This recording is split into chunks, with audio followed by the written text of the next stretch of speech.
But it just seems like there are infinite what ifs, and someone who are going, okay, we need to program this computer for all the what ifs, and you go, what do you mean all the what ifs? There's literally infinite what ifs, and there's no way to do that.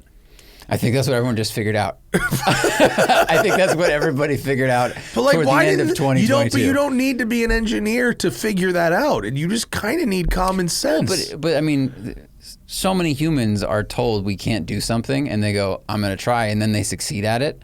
And so you have to have some of that idealism. I mean, that's literally like the space program. You have to have some of that. Yeah, but there's the space program isn't that.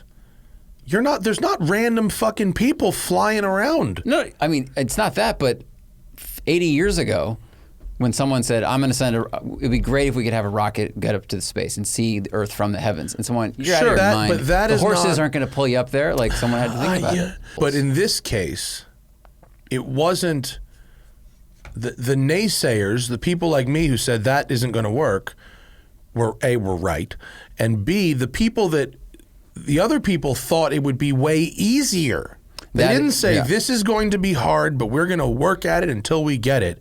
They said, this is right around the corner. Yeah. What's up, everybody? Welcome to the Smoking Tire Podcast.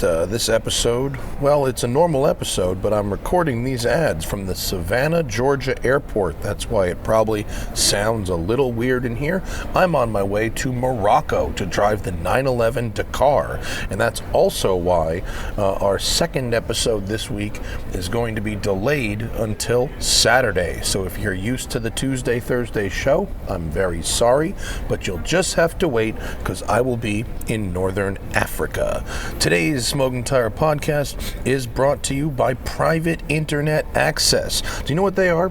They do VPNs, virtual private networks. And if you don't know about virtual private networks and private internet access, you really should. And that's the reason is that your internet service provider knows literally everything you do online, what you're shopping for, what websites you're looking at, your social media posts, everything you can think of, everything you do online can be tracked. And a virtual private network, right? Private internet access will encrypt your activity and disguise your online identity, making it more difficult for third parties to track your activities online and steal your data. Private internet access is the most transparent VPN on the market. They don't keep tabs on you. They have a no log policy, and it's been proven in court multiple times. And the way it works is that private internet access hides your IP address and encrypts your internet connection. This way, you are in control of your data, and your digital life is totally shielded from snoopers. All you have to do to connect to Private Internet Access VPN server is a couple of clicks, and it'll give you the peace of mind of being truly private on the internet. Plus, you'll love the convenience of Private Internet Access. They have apps for all operating systems, and they are super user-friendly. I've been looking for stuff like this for a while, and I'm really glad I found it because I hate when my online shopping follows me around from social network to social network. I could be looking at a pair of shoes on my web browser, on my desktop computer. All of a sudden it populates my internet feed. All of a sudden I'm seeing ads for it on Instagram. I buy something online. I start seeing ads for it all over the place. I hate that. I don't want them to know where I am. Right? I don't need Verizon knowing where I am when I'm using the internet all the time. So private internet access is the jam, right? Especially because I'm a public figure. So keeping my private life private is very important to me. And if you guys want to enjoy the benefits of private internet access, now is the time to subscribe. Head to PIAVPN.com. Private Internet Access VPN, PIAVPN.com/tire. Seriously, head over to PIAVPN.com/tire and get an 83% discount. 83%. That's just $2.03 a month. You'll also get 4 extra months completely free.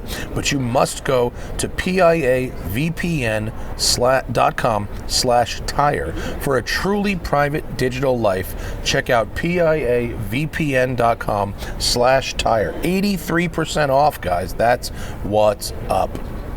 Also, the Patreon, if you guys like getting the episodes the day we record them and not waiting, if you like getting your questions in for our Q&A shows, if you like watching that live stream and access to that, if you like an ad-free listening experience, I'm talking about host mention ads and pop-up ads, I am talking about patreon.com/the Smoking Tire Podcast. It is the best way to help the show out while improving the watching and listening experience for yourself. We have added a new Champions tier, right? And the Champions tier allows you to get the same ad-free listing experience, but over on our main channel, on the car review videos.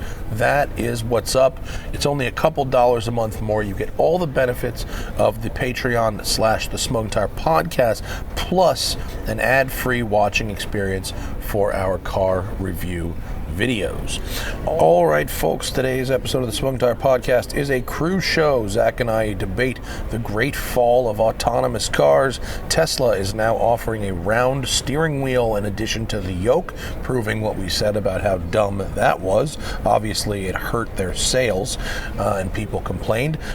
We drove the Lucid Air Grand Touring, and we review that. Talk about Vespa racing, whether or not we need a new Buick GNX in our lives, and of course we take your questions. It's a long show, it's a cruise show, and let's go with the Smoking Tire Podcast. It's raining men. Hallelujah. Raining men. Hey, hey. I'm It's listening really like to that, a proverb. It's raining men. listening to Hallelujah. that the episode of The Dollop right now about Dean Kamen, the guy who invented the Segway. Mm-hmm. It's fucking awesome. Guy was A couple of ups and downs on that journey. Have you I listened to it with you. Oh yeah, but the second half it gets even weirder. There's a part two? No, Or we just the only second half of got the show? like Okay. 2/3 of the way through it. He hadn't even come up with the name Segway That's by right. the time we I got. think we got out of the car right when they were trying to figure out a new name. Yeah. Yeah. Because the name was like Ginger. Yeah. His yeah, name and they was were like Ginger. the Airwalker. They had all these weird names that Yeah. made no sense. Not that Segway made a lot of sense, but And what's a hilarious thing about it, I mean, there's a lot of hilarious things about it, but you know, there was like that rumor or that like meme or whatever it was that the inventor of the Segway died on the Segway, which is not true. it's true. It's not true. No, the rumor was real. The rumor was Went real, around. but it It was did not not. actually It was happen. not actually Yes, happening. I remember hearing 'Cause that, Dean Kamen invented the Segway, but he didn't die on it. But someone did die on the Segway, and it was after the launch of the product was a total shit show. It went horribly. They didn't sell nearly as many as they thought they were going to sell.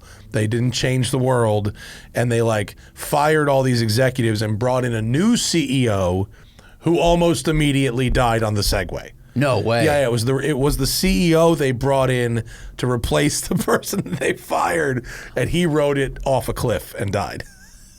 They brought him on to help save them. To fix it, yeah. And then they killed him. Mm-hmm. Good Lord. Right. Wow, that new job couldn't have gone worse. Right, yeah, it didn't go well Holy for him. shit. Yeah. And riding Honey, I'm so excited. and This you have tech company called. You have to wonder, because he rode it off a cliff. So there's got to be a couple of seconds to think about your choices. Because it's not that fast. Well, When do you fall- think oh. do you think as he was falling to his death, he thought about how bad that would look for the company? These shares aren't going to be worth anything. Yeah. That's actually the kick in the balls as you're falling. Right. Is all of the value that you were going to leave to your family is going to zero. Yeah. As you fall. It's not good. You and the graph are both going to the bottom. Speaking of which, what is Tesla's stock today? How are they doing? It was heading rapidly for 100.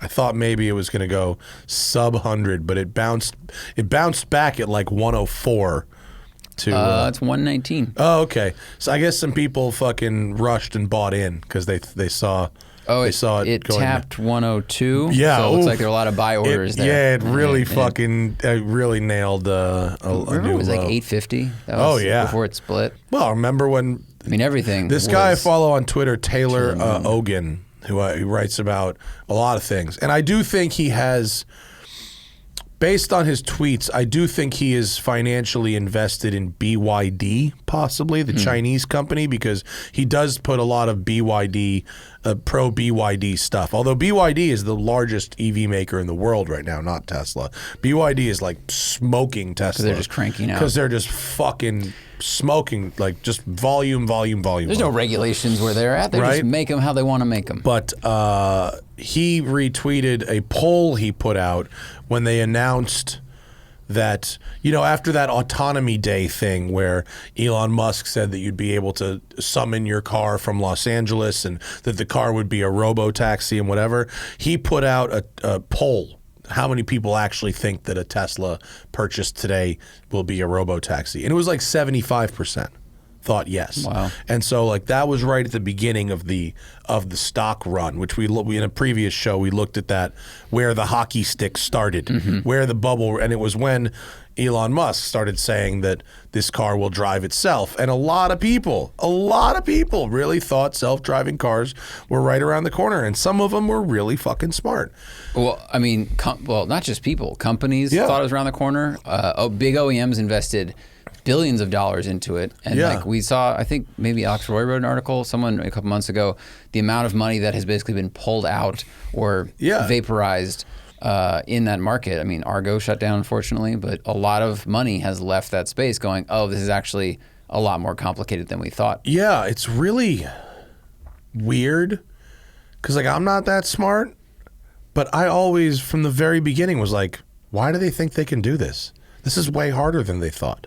I mean, there's a lot of technology that has gotten, let's call it assisted driving, to a pretty incredible place. Like Super Cruise, Blue Cruise, stuff like that. I mean, so if someone goes, hey, we've gotten this far in this many years, and if we put more resources into it, we can do this more and more and expand it. And someone goes, all right, and they trust the person that's pitching them. I just feel like it was so obvious that it was so much harder than any of these people thought it would be. Like, because if you think about just the average whatever drive has like so many situations in it that cannot be programmed for. Just constantly reacting to random shit that other people are doing. Like, but if someone says to you, and this is what we were all told for years, like, we can program for that. We have the sensors for that. I just felt like that was just bullshit. I always felt like that was bullshit. I think the question would be, did everyone saying that, were they all saying bullshit, or did they believe it was possible, actually believe it was possible? Because I think a lot of people thought they could do it. And there were a lot of smart people that went into that space and tried to solve that problem from different ways. And I don't think they all thought, yeah, I'm full of shit, I'm just trying to get the money here. Like, they thought they could do it. And then they went, oh, this is really hard. Yeah, but like they clearly didn't research it enough before they started. Because if you just read a couple of books, like 1 or 2 books on this topic, or like a couple of basic research papers, you realize pretty quickly that this wasn't going to work. I don't know. I mean, I have to imagine the guy that ran Argo, where Alex worked, like, he's a very intelligent, well-read person. Yeah, he is. But I met him a couple times, and I didn't necessarily. I thought Argo, when I read I thought they were going about it the right way. Like I thought they really did have safety at the heart of it. Like they weren't just trying to like get something out there now. No, they were one of the more cautious, thought out companies doing it. But also I had dinner with him and Alex, and I asked him like, why did he want to start this? Like, what was it about this? And he's like, you ever get an Uber and the driver smells? And it was like, and he started the why did he want to do this from a perspective of like, wouldn't this Uber be better without the human driving it? Right. Well, that's the exact justification that Paris Marx talks about in his book a lot. Yeah. Like, this is a problem that it solves a problem for a very specific group of people. Right. Yeah. And like, that to me kind of threw up a red flag a little bit. And I liked this guy. Like overall, like I liked him. He was nice. His name is Brian Selesky. Okay. He's a nice guy. He was clearly very smart. But like I didn't agree with his reasoning for doing this. And I was like, really? That's it? Like you don't want You don't want to have be driven by a human that like might be smelly or where conversation might be awkward. Like, well, the press secretary, that's when they would show up and go, "We want to add the word safety to this, Brian. So next time you're at dinner, try to work in the word safety. Yeah. We're gonna get a lot more money." Yeah, and so it just like I don't know that much about computers, but like computers don't ever do well in a totally open world situation where literally anything could happen. They do, you program specific scenarios and they go through their yes, no, what if this, what if that sensor suite. Well, that's what, computers do.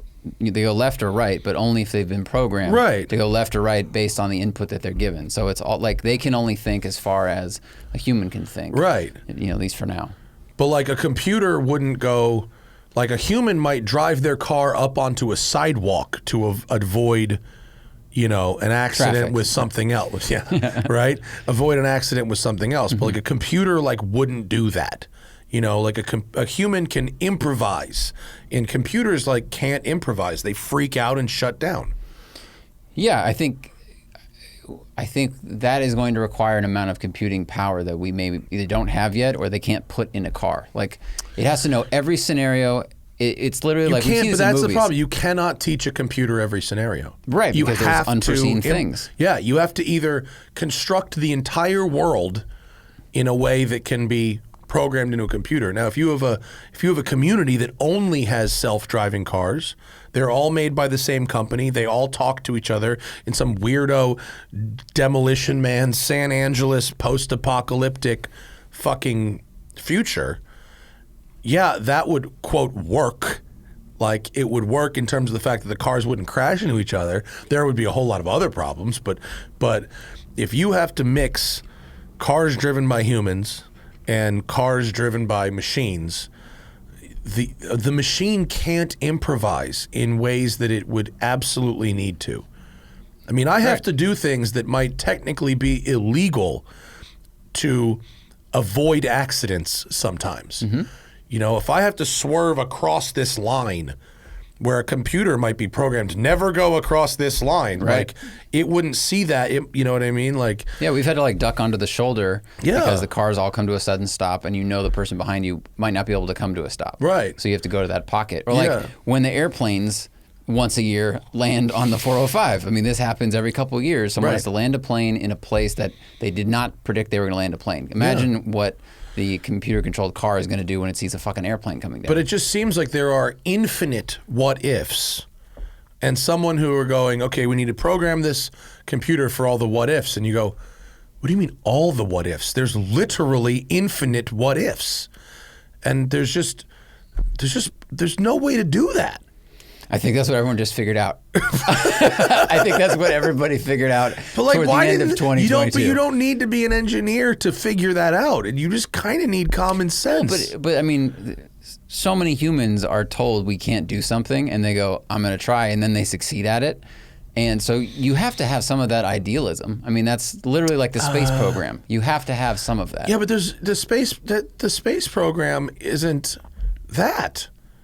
There's not random fucking people flying around. No, it's not that, but 80 years ago, when someone said, I'm going to it'd be great if we could have a rocket get up to the space and see the Earth from the heavens. And someone, you're out of your fucking mind. But that the horses aren't going to pull you up there. Like, someone had to think about it. I know what you're saying. I think that too much power in all of these situations is given to the naysayers in those types of problems. Well, they said you couldn't do it. Well, yeah, a few people might have said you couldn't, and they probably had good reasons, and you found ways around it. But sending a rocket into space is an engineering problem. Right. That was solved. But, like, when you're talking about, same thing with, like, a social media company. Like, it's how people interact with each other. It's not like engineering. It's like human interactions and human systems. But I think it's almost like the Everest of programming. It's like going to space, having a rocket fly to space that could dock with something else autonomously was probably not thought of, until recently. And now, now we can do that. What else can we do? What else can we do? What else can we do? I'm not trying to give Elon credit for everything. I'm saying anyone who has a mind. Well, yeah, he didn't invent that. He just owns the company where someone invented that. Yeah, but like anyone who has engineered something that solved a problem that previously was unsolved, or does something that's new, I think people go, okay, like what is the Everest? And I think what we're learning is that interacting with the entire world is really, really, really, really hard because of the variables. But in this case, it wasn't the naysayers, the people like me who said that isn't going to work, were right, and B, the other people thought it would be way easier. They didn't say this is going to be hard, but we're going to work at it until we get it. They said this is right around the corner. Yeah. And you should buy in now because the car you lease today is going to make money back for you. Yeah. Not someday we'll do this. This car right here now. Yeah. He said the only reason there is a person sitting in this driver's seat is for legal reasons. He said this technology right now can do this. Yeah, no, that was an absolute misstep. And there were a lot of other people that also said, in 3 years, we're going to have this. And we're going to have these, electric semi-trucks or whatever. And then, Nikola's getting sued. These are fucking dumb. These people are dumb. Or lying. Or lying. They're lying or they're dumb. Or both. Or they're dumb and lying. Blinded by ambition and greed, or far too optimistic. I see no difference between blinded by ambition and greed and lying or dumb. No, but I think we had groups, a lot of different people, because the number of companies that were trying to get into autonomous driving was like, it's got to be dozens. Yeah. So I think that you had a mix of all of these different, you had charlatans, you had people genuinely trying to make it work who were far too ambitious and optimistic, and then you had people in the middle who, like Ford or other companies, that went, well, Todd says his team can do it, so let's give them $1 billion and hopefully we're the first ones to make it happen. Because once you have companies saying, we're going to do this soon, and they're small, the big companies go, fuck, do we have to keep up with the startup people? And now they have to get involved. And now everyone goes, well, we have to have this new feature that is being touted by everyone. And then all of a sudden everyone realizes how hard it is. Yeah, they should have realized that before.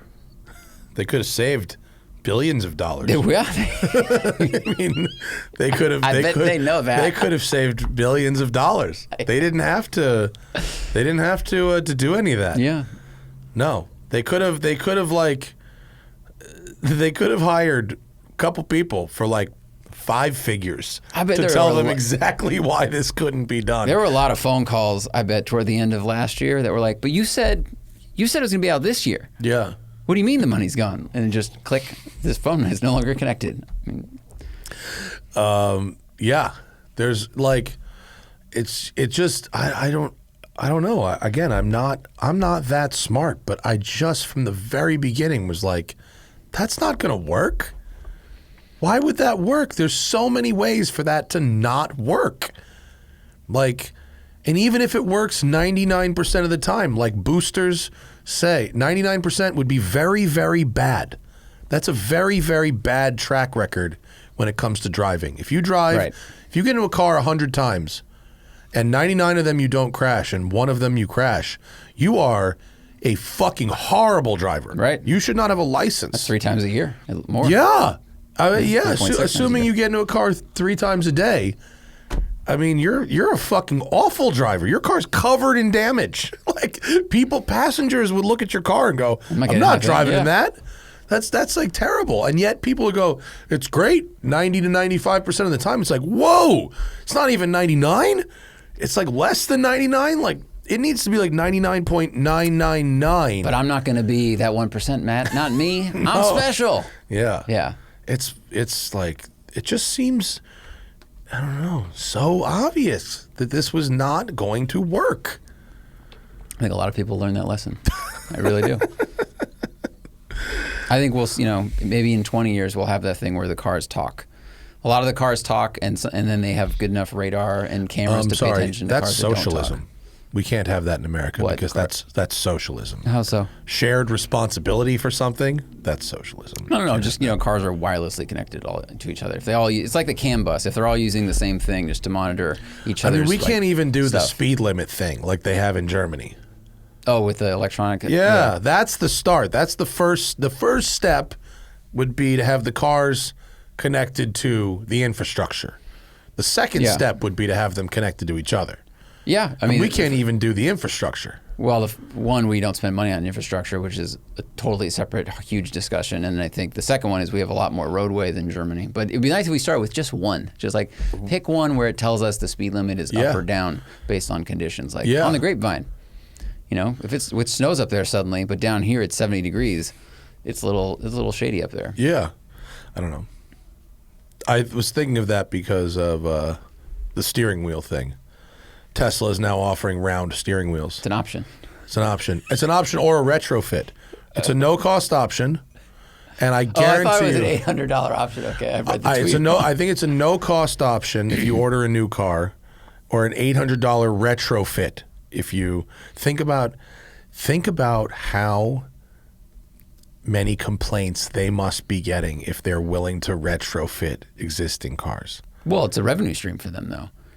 They're not willing to retrofit it. They will sell you a retrofit. I suppose, but $800 is pretty cheap for a steering wheel. From an OEM, remember there was companies selling kits, right, for the yoke that made them round, and they were like $4,000. Does this take the guts from the yoke and then put it in a round wheel, like whatever computers are in there, or is it a totally new steering wheel? I mean, it's basically just like the Model Y wheel that just goes on. It's just the regular old round wheel from the other car that they put on this. And I mean, from a company has to be, you got to be taking a lot of shit if you're willing to change the steering wheel in the existing cars as opposed to just the new cars. And then adding it as a no-cost option. I don't know. I think they just go, well, if we're gonna do it, we're gonna make $800 per car doing it. So if 100,000 people say I want a different wheel, I'll tell you what, they're not going to share their numbers on that. Oh, good luck ever getting the numbers on how many cars are, on what the split is going forward, or how many cars have been retrofitted. 0.0% I wonder chance if there are getting any the numbers on that. Plaid owners listening that have the yoke. Please respond in the comments. Do you like it or not? Everyone, I won't yell at you. Everyone says the same thing, which is the wrong thing. You get used to it, which is not. You don't ever want to have to get used to a steering wheel. Does this improve the car or does it make the car worse? And if you have to get used to it, it's worse. Well, do they get used to it and then they like it, or do Never they heard that. Okay, so they Never just heard go. that. It's fine. You get used to it, meaning if I relearn how to drive, this is okay. No one's ever I've never heard one person go, "Oh, this is changing the game. This is a totally new experience that I love." Even fucking Spike, who he was remarkably consistent. He got a press car from Tesla. I mean, imagine that. They have press cars? Oh, if you're Spike, wow. If you suck up to the Fuhrer. They don't have a media press program. No, wow. He just calls, what's his name? Franz. Oh, right, okay. And gets shit. But he drove the Model X Plaid with the yoke, and he goes, you need to look at this car from the perspective of a 12-year-old.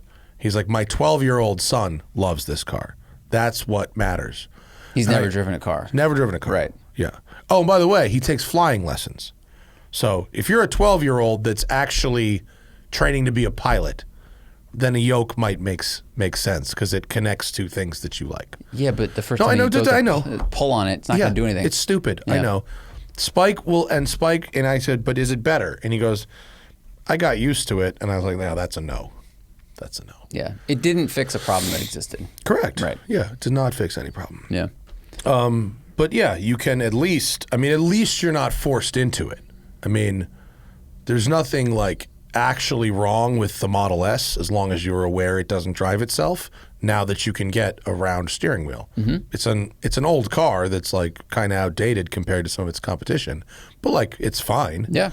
Quick, ride's fine. Yeah. Charging network, et cetera, et cetera. It's a fine car. Mm-hmm. Just But now with a steering wheel. yeah, now with the actual steering wheel. So, speaking of expensive ass EVs, we drove the Lucid Air GT Grand Touring Performance. Their naming scheme is kind of confusing. So you got to understand, Lucid is the manufacturer, the Air is the body style, right? Go down a little more. There. Lucid is the manufacturer. The Air is the sedan. All right. Grand Touring is the trim, and then you have performance versus non-performance, which is the tune, so to speak. The Grand Touring Performance is it replaces the Dream Performance. The Dream was the one that only the first like 520 people got. Right. So you can't even get the Dream anymore. They're sold out. They're gone. Strangely, the Grand Touring Performance makes 100 horsepower, less than the Dream. So it's 1050 horsepower, but it's more expensive. It's $180,000, really expensive. But it's the most it's the highest trim you can get now. The non-performance. Oh, sorry, it's 61 horsepower less than the Dream. Not 100. It's but it has which is basically negligible when you're up in the four figures. Yeah, it doesn't matter. You need a stopwatch or a dyno or something to tell the difference. It doesn't actually matter. It's really, really fast to the point of being almost uncomfortable. But performance versus non-performance is an extra 231 horsepower and 36 pound-feet of torque versus the non-performance version. You also get a 440-mile range if you drive like a wimp, which actually translates to really 300 miles and change if you're cruising 80 miles an hour California freeways, which is the speed that you would drive between two cities in California. Big battery, but also very, in my opinion, Lotus inspired. You can't change a lot of the settings regarding the suspension and stuff like that, but I never really felt like you'd need to. Yeah, I agree. It has an amazing combination of soft, comfortable, soaking up everything, and then you get in the canyons and you're like, why is this so agile for a 5,000-pound car? Yeah. And it stays relatively flat in the corners, and I think it still has mechanical sway bars too. Doesn't have 48-volt ones. Right, and it's a really good use of space. It's very comfortable. It's got a lot of good features. I thought, like, the build quality isn't bad per se, but I thought there would be a few things that were tightened up a little bit better because this was a production car compared to the early hand-built car, like the body line on the trunk where the trunk meets it. Also, I mean, this isn't super, super important, but when you fold down the visor, there's a mirror on that visor, the little vanity mirror. So you know how new cars like Tesla has it and this also has it. The cover on those mirrors isn't like a plastic slider. It's like one of those covers like you'd find on an iPad. Oh, you know what I'm talking about? I know what you're saying. I just haven't used one. Okay, well, it like a is. magnetic flip-up. It's like a magnetic thing? flip-up thing that looks like the Apple iPad cover. Okay. Well, in this, it goes up, but it doesn't stay up. Like you let it go and it just falls back down. So, like, I was like, am I missing? Is it held in place magnetically? Like when it's closed, or is it just snapped closed? When it's closed, it's held in place magnetically. Okay. And when it's open, it's not held by anything. Do you think it was installed, I genuinely mean this, upside down? Where, like, you pull it Where it's down supposed and to gravity fold would down. hold it, and then you tuck it up? Or that's your easy fix, Lucid? I don't know. You're welcome, consultant. But it doesn't stay up on its own. That is, yeah. And that's kind of like, all right, guys, like, it's not great. Yeah. That's in a car that's full of great design. Like, that's not a good bit of design. Because now if you want to use a hand-free mirror there, you have to just use the actual mirror. The like mirror. you need one of your hands to hold the thing up. Yeah. Yeah, which is not great. Okay. Not that I spent too much time looking at myself in the mirror, but like if you were a woman or a transgendered man or whatever, If you were a person putting on makeup, you only have one hand to work with. Yeah. Yeah. That is very restrictive. Yeah, it's not good. And in this photo on my Instagram, of course, from December 26th, or December 28th, I think that says, you can see the body line of the trunk. The panel gaps aren't bad, but they're not as consistent as you'd find in a Porsche or a Mercedes. And the rear one, especially on this trunk, as we saw, like it's tight at the top. The line gets bigger and then it gets tight again. So it looks like it almost looks like it's fitting incorrectly, but it may just be how the panels were pressed. Whereas I think with Tesla, you'd see an inconsistent gaps. Like this door is huge, this door is small, this one or like the Corvette, the gaps would change like throughout that one line. And this, it looks like the pre-pro car that we drove earlier, where it's like, why is this almost look like the trunk is misaligned or it's open slightly? When the 04 to 06 Ford GT, the rear panel that was the tail lights, the grille, and it matched up with the reverse clamshell, that body line, which is basically the same line as this Lucid, but it goes the other way, it slopes towards the wheel, they never got that to fit right. It was always a little wonky on those cars, and they basically told me that there was no way to change it. I didn't really believe them, but they said there was no way to change it, and it was always a little different on every car. And the Lucid people told me pretty much the same thing. What's a good photo? There, the gray one. Gray rear 3. Oh, you just lost it. Right there, third down 2 from there. That one. So that you can see, actually, it's a great picture. That the gap looks like shit. Yeah, where the it's rear big. bump, it's big, right? Like like you get your pinky in there. Yeah, and they said there's no way to fix that, and that's pretty much what the Lucid guy said. He said based on the way that the trunk has to open and whatever, that there was just no way to do it. Well, okay, fine, but I'm just telling you, it doesn't look great. Yep, I agree. Your choice what to do with that information. And then there's the proximity locks. Oh my God, that was so much fun. That was such a fun accident. There is a button on the fob that will allow you to lock and unlock the car, but it also has a proximity sensor. And it seems like, and look, if your routine doesn't ever involve being near the car when you're not driving it. If you're a decisive person, Matt, and when you get out of the car, you're done and you're walking away from that car. Or when you need to get in the car, you get in the car. You don't go back to your house. Right. You don't pause for a second and go, did I forget my wallet? I'm not sure. Because if you stand by the car for more than 2 seconds, it might lock, then unlock again. Yeah. Now, this can happen when you're filming a car a couple hundred times. This fucking thing had a mind of its own. Or, for instance, when I took the last Lucid to 3 different Pearl Jam concerts. The last Lucid I had over the summer, the one, the gold one, I did a 1,000-mile road trip in it, and at most things it was great, but I was going to Pearl Jam concerts with it, and I was tailgating.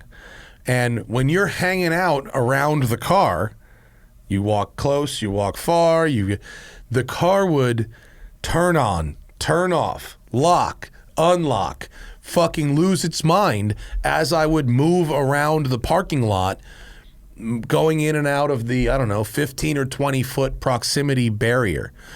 And it's crazy to me that they're still doing this, because in 1998, I had my Corvette with a very early proximity sensor on the fob. It was like real advanced technology, the C5 Corvette and the proximity sensor locks. And it would lose its fucking mind too. And we disconnected it so it would stop. It didn't work anymore. Like I pulled the fuse or something so it wouldn't do that. And this is the same thing. It's like 30 years later, here we are, and it's the same shit. It's like an over-eager assistant at this point. Because some cars, they work great. Like you walk up, it opens, and usually you have to hit the button to lock it when you leave. But they're not like this. We were filming. I was 15 feet away from the car. You were near the car. Yeah. I had the key fob in my pocket, and it was locking and unlocking with you moving around it. So it was almost like it knew the fob was in range.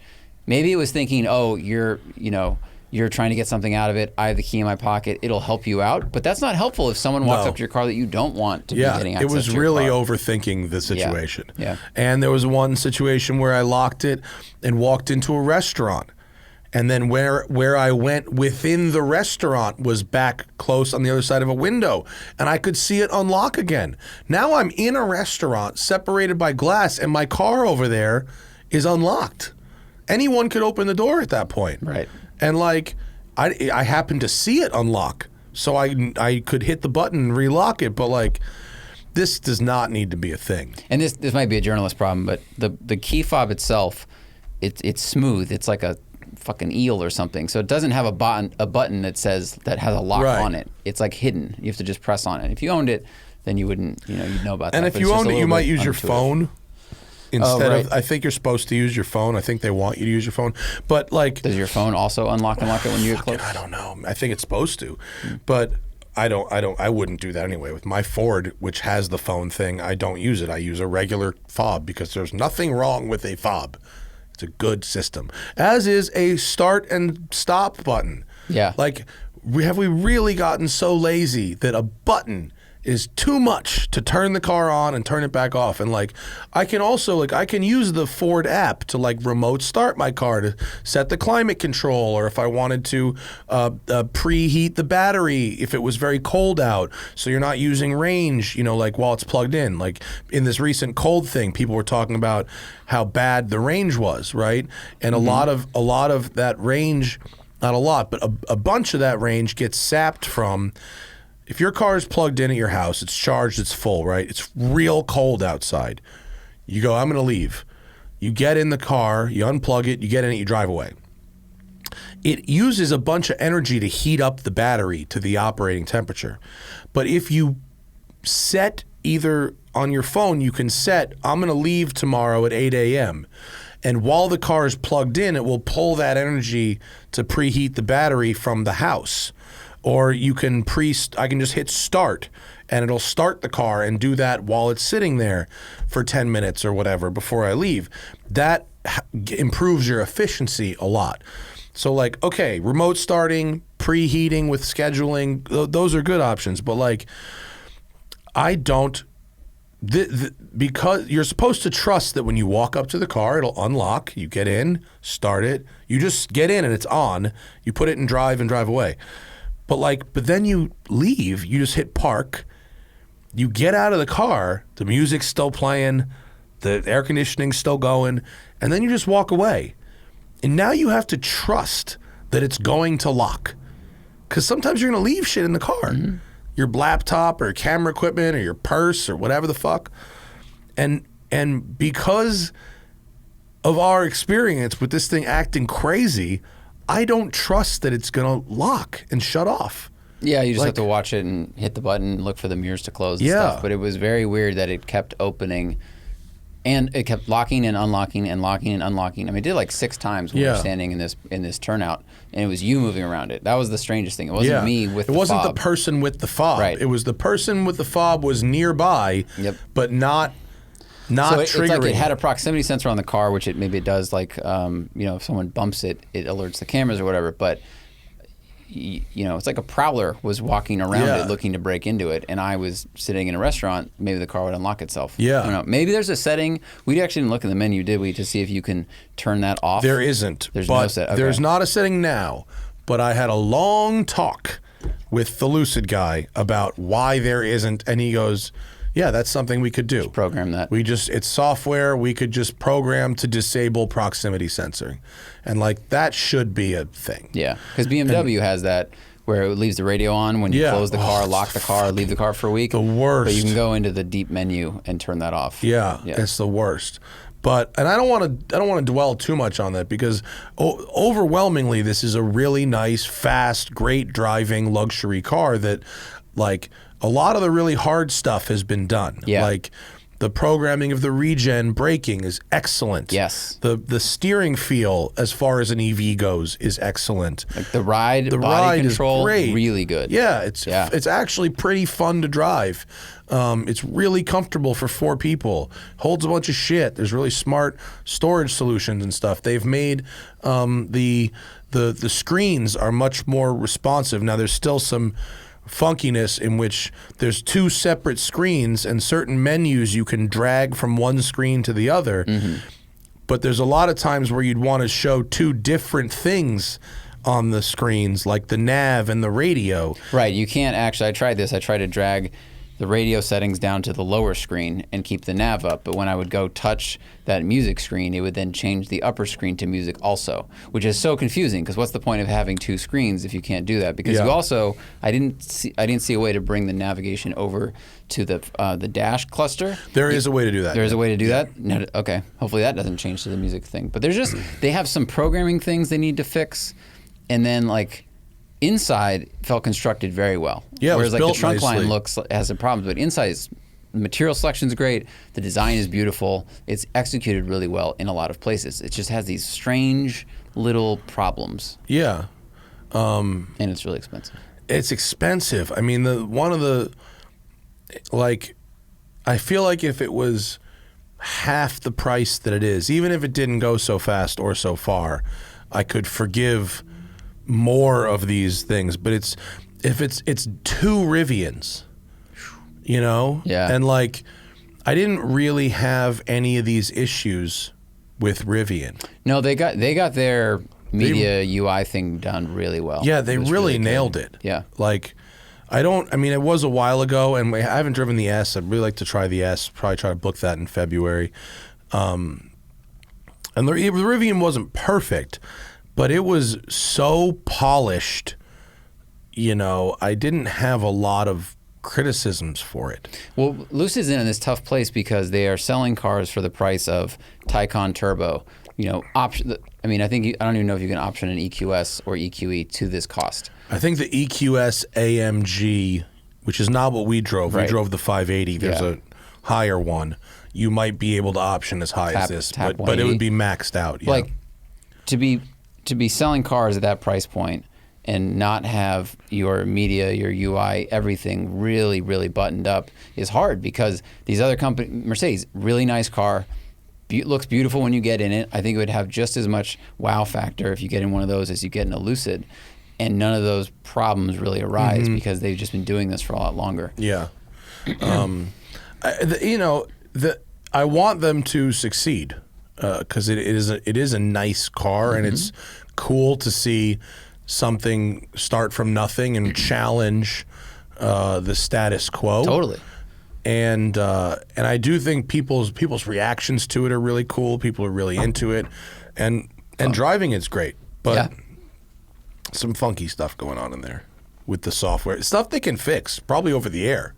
I mean, change some menus. If they can sell them and build them, like these problems seem totally solvable with some programming, which is great because like someone in our comments mentioned the Alfa 4C. Why isn't that, getting more like enthusiast credits? Like, because that is flawed at a hardware level, like literally the subframes, the weight balance, so many things about it it's not are good. just built the wrong way and you can't fix that. Yeah. Yeah, it's not a good car. Yeah. Someone got very offended at what I said, what I regularly say about the 4C. Like, I'm just hating. Like, I've driven every one of them. Drove it on Alfa Romeo's test track where they developed it, where it should be optimized. I drove their car on their test track. Awful. I like aspects of it a lot, but dynamically is not one of them.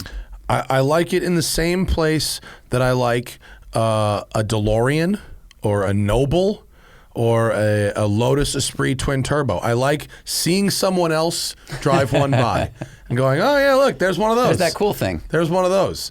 But do I ever want to drive one ever again?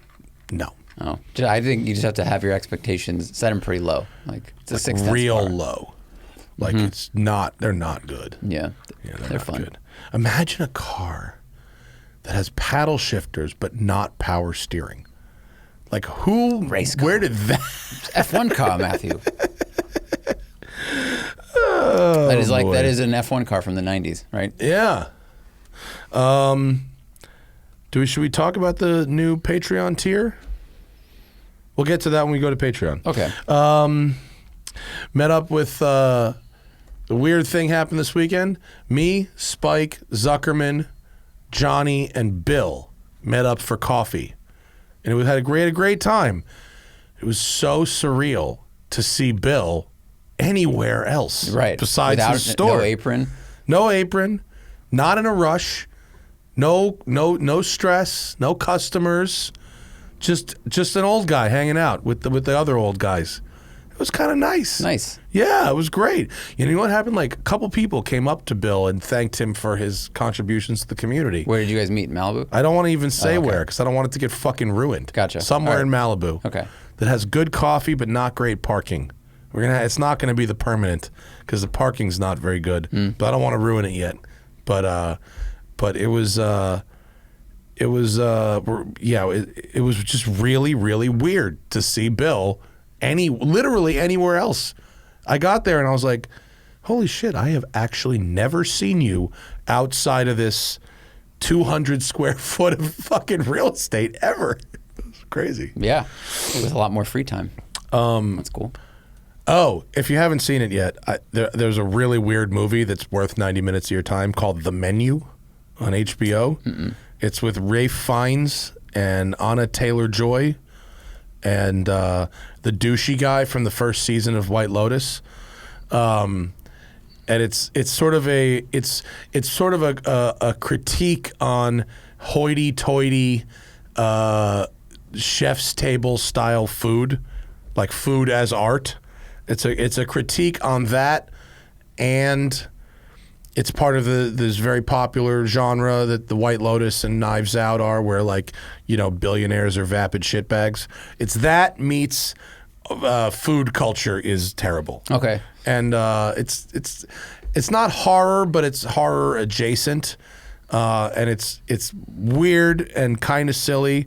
But if you are the kind of person that is a foodie, as I consider myself to be, and others do also, it's a funny kind of check yourself moment. But it's okay. I can get on board with that. Yeah. It's worth your There's time. so many foodie shows. There have been for a long time. Yeah, this is a good. It's called The Menu, and it's a horror.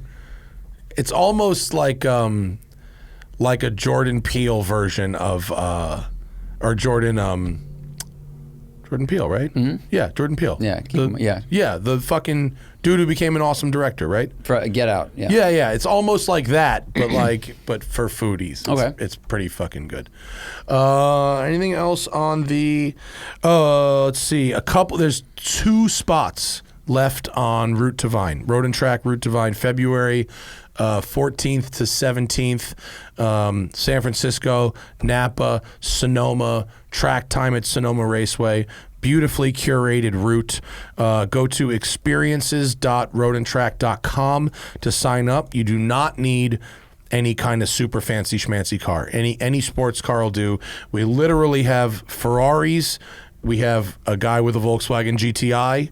And everything in between. There's a couple M3s, there's a couple Corvettes, a couple Porsches. I am leading the route. We're also going to be giving hot laps at Sonoma. You can drive your own car at Sonoma. We're going to do autocross. We got wine tasting at really, really nice places. We got 5-star dinners and 5-star hotels. It's not cheap.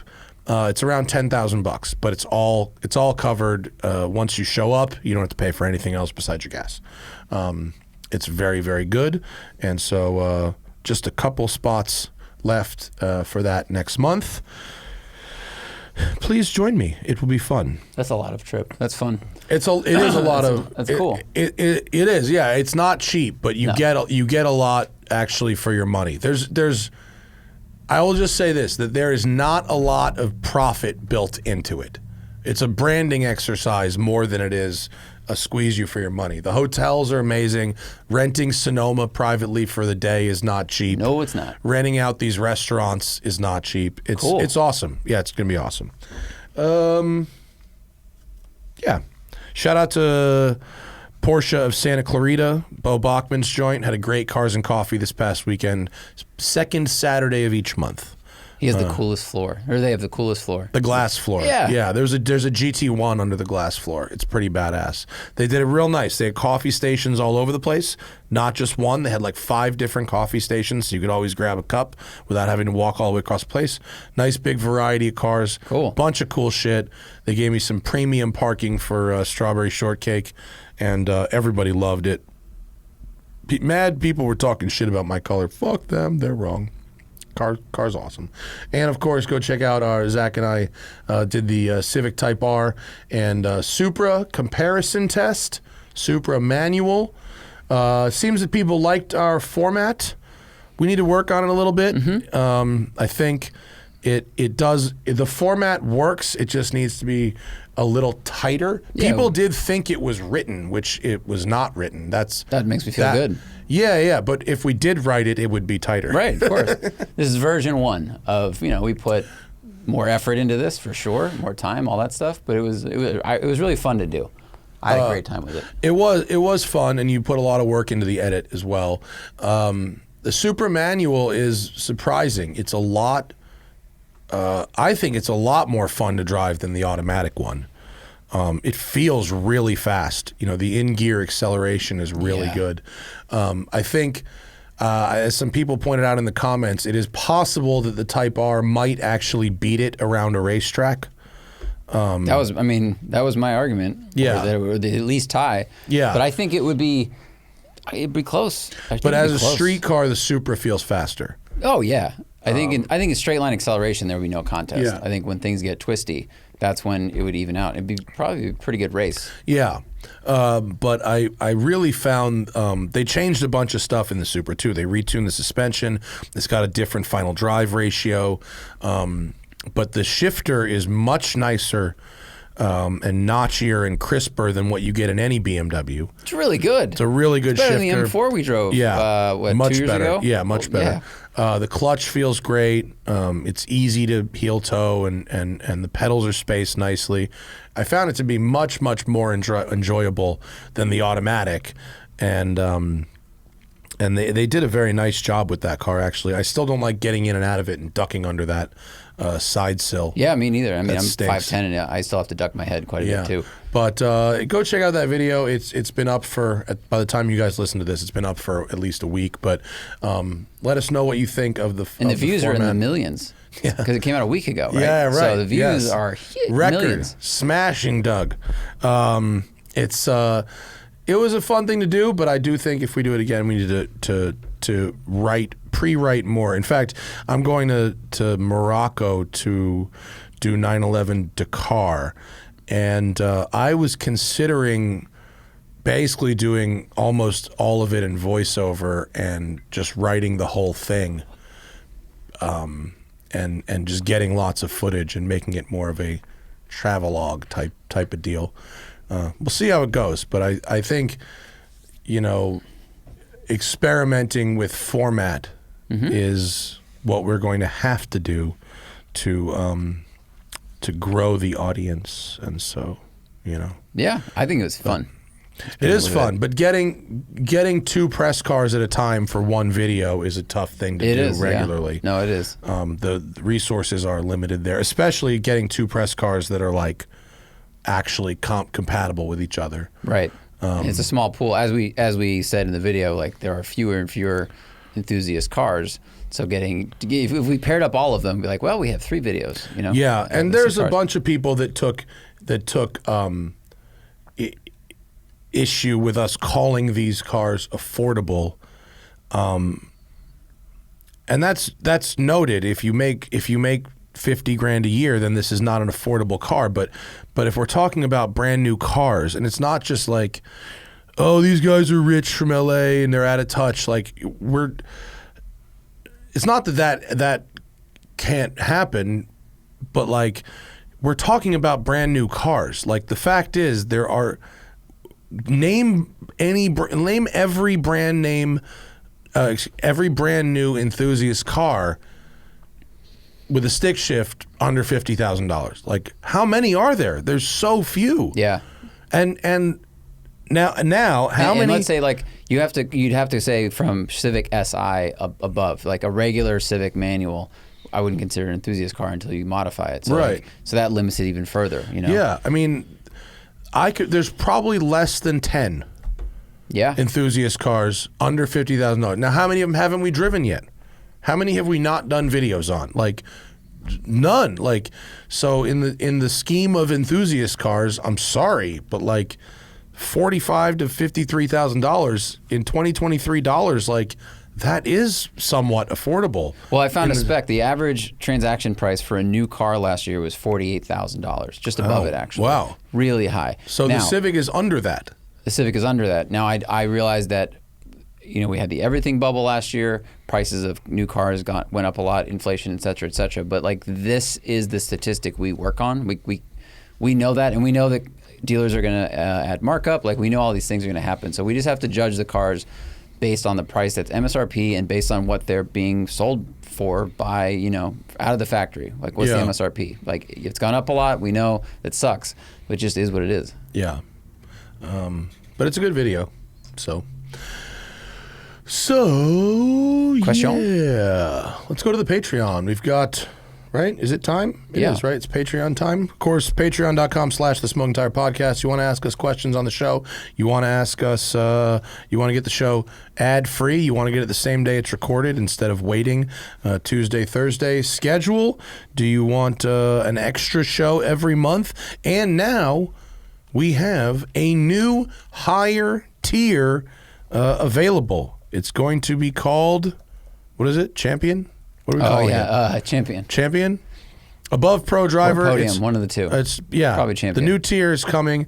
It's going to be just above the Pro Driver tier, and you will be getting, at first, all of our car review videos ad-free as well. It's not going to be a separate Patreon. Same Patreon as you've got now. You get everything you get with the podcast, plus you're going to get all the car review videos ad-free. They're not going to be advanced. They're going to be on the same day they go up, the Monday or Wednesday. Because if things are embargoed, we can't break embargoes for patrons, stuff like that. Yeah, and so, but it's got to be the same day. You don't get them early. It doesn't. Those aren't as like quote current eventsy as the podcast, so it doesn't really matter so much. But you will not have YouTube ads, and you will not have host read ads either. So there'll be no interruption on the action for the highest tier of Patreon. I know you guys, a lot of you want ways to support, and we really appreciate it.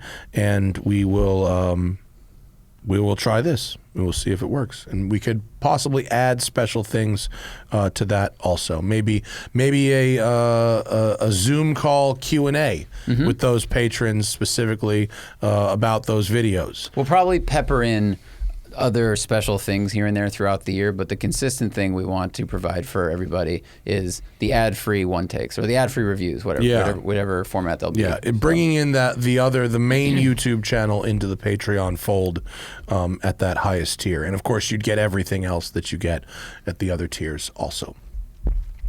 Okay, Aaron says, this is an old question, so it was unrelated to Mitch. But this is Aaron suggested that for the highest tier, we do a one-day driving trip, sightseeing trip, a decent meal, $500 a head. Aaron, the problem is when you have a global show, bringing that into a local an event. I also do not want the responsibility of driving in a group like that. There's too many things that can go wrong, and someone gets into an accident and runs over a baby, and they go, "Who's in charge?" and everyone points at me. Yeah, I don't want that. That is not worth it. The liability insurance alone, especially 500. Like no. It'd be so scary. Rob has a much higher tolerance for risk than I do. And if you want to come drive with me, experiences.roadandtrack.com, and I am happy to have you. And you can fucking talk my ear off for 3 days if you want. I'll be the one that's drunk on Silver Oak cab. Jake says, I just discovered... Huh? Is that your parking lot beer? That's my parking lot beer, yeah. A bottle of Silver Oak. We're going to Silver Oak. Really? Yeah, this Road and Track experience is we're going. Wow, that is nice. Yeah, dude, the vineyard is boss. It includes a full tasting at Silver Oak. That's sick. In 10 years of waiting tables, I sold that twice, and it was like we'd tell the other servers, like, guess what? Yeah. Oh my God, good for you. Yeah, we're doing it. We're doing a tasting there. It's right by the hotel in Healdsburg. It's awesome. Wow, beautiful, beautiful facility. Better be. Jake says, I just discovered wheel-to-wheel Vespa racing. Would I ever be interested in that, or even a Vespa track day? No. I mean, it's a fun novelty to watch other people do that stuff. I'm not interested in racing Vespas. I'm interested, but I won't do it. because I'm fragile, like physically. Yeah, I'm like fragile 10 years too. ago, I'd be like, yeah, give me the helmet if you have one, but not now. I mean, a Vespa, like, what I would do is if there was a wheel-to-wheel Vespa race at a track that was driving distance from me, I would go watch. That's what I would do. I also saw wheel-to-wheel. They have like bird scooter racing too, which looks pretty gnarly actually. They're wearing full leathers, yeah, right? Yeah, it's aggressive. Yeah. It is. That seems kind of fun too. But like, no, I'm not. I've seen in South America for years, like 50cc two-stroke. There's one that's a team sport where it's a 24 hour. Whoa. And it's like 3 or 4 riders doing stints, and it's like, it's a cool novelty, but like no motorcycle racing interests me. I'm fragile as well. AM87, would the Cadillac CT4V be better suited with 2 doors and a Buick Grand National badge? I don't think so. I think they had a 2-door ATS-V and it didn't do very well and it didn't look very good, and I don't think having a Buick badge on it would have improved it. However, is there an opportunity for Buick to come out with a retro future Grand National with a squared off back window and an ATS-V powertrain? Sure. Yeah. Definitely. But they need to do that, yeah. If you just throw the badge on it, the nostalgic badge on a car that is already not selling that well. Yeah, no, that doesn't work. It's not going to work. And I mean, but right now, because this past SEMA, we saw quite a few G-body builds. I think the G-body is... when I hung out with Killer Mike in Atlanta for the this next coming issue of Road and Track, when I interviewed him, man, this motherfucker was talking about G-bodies like they were the greatest shit ever. And Detroit Speed makes like handling parts for them. People are doing engine swaps and manual swaps and custom interiors with the G-body, and that's the Monte Carlo, the Grand National GNX, and if they were going to do, if Buick was going to do anything, I don't know, who knows if they have any money or whatever. Yeah. If they were ever going to do it, like this year would be the time, even if it was just a concept. If I was at GM, I'd be like, we need a black Grand National concept. Hire that guy at Hyundai, the guy who did the fucking, what I'm talking about, that cool thing. Well, what, all their designs because their designs are gorgeous. No, like the cool new concept car they did that looks like the Isuzu Type 72, whatever it's called. Yeah. Whatever that thing was called. Yeah. Hire that guy to make you a Grand National. But and you could use a CT4 powertrain for sure. Envision 74, that's what it's called. Yeah. It was a great naming scheme because we all remembered it. But the thing, like, if they make a concept like that, are they going to build the car and then try to grab the new audience, or are they basically building a car for Radwood people like us? Are we going to buy a Buick? Like, yeah. I mean, a lot of us buy a car based on objective measurement, or we're pretty open to whatever brand. But a lot of people go, yeah, but it's a Buick. It's associated with old people cars. Like, you still have to fight against all that headwind. I don't know if there's a business case for that. It'd be cool, but I won't be surprised if it doesn't happen. I agree with you. I wouldn't be surprised. I think they've lost that market and they're not going to get it back. But it would be smarter for it would be cool as a I mean, like, how many concept cars has Cadillac built and then not done anything with it? A lot, which are amazing. If I was Buick, I'd spend the money on the concept car, even if it was a non-running, just a body. Call it the We Still Exist, because whenever I see a Buick dealership, I go, yeah. How do you say we still exist in Chinese? That's true. They sell a lot of cars there. Yeah, that's why they exist. Yeah. Clinton Cassatin. Do people hate the color of my Spider because we're living in a time like the movie Pleasantville where everything's matte and white, black, or silver? People don't want fun. It's weird. I've been trying to think about why people don't like the color. I think some people are hyper masculine and don't like that it's kind of a feminine color. I think some people only see one photograph of it and don't realize the depth and and how many different colors in one it actually is, because depending on the light, it can be radically different colors. I think some people don't think that the exterior color works with the interior color. It does. Yeah, I think it definitely does. I think it's one of those things like And when we went to Good Vibes together, when we filmed your car, Yeah. that video comes out in a couple weeks. People have been asking. A bunch of people came up and said, "Wow, I thought the interior color wasn't going to work because of the photos, but in person it totally worked." It does work. Yeah, it totally. I think it works, especially and with the champagne wheels, it really works. That's like the added really like good. wow that like really kind of ties the room together.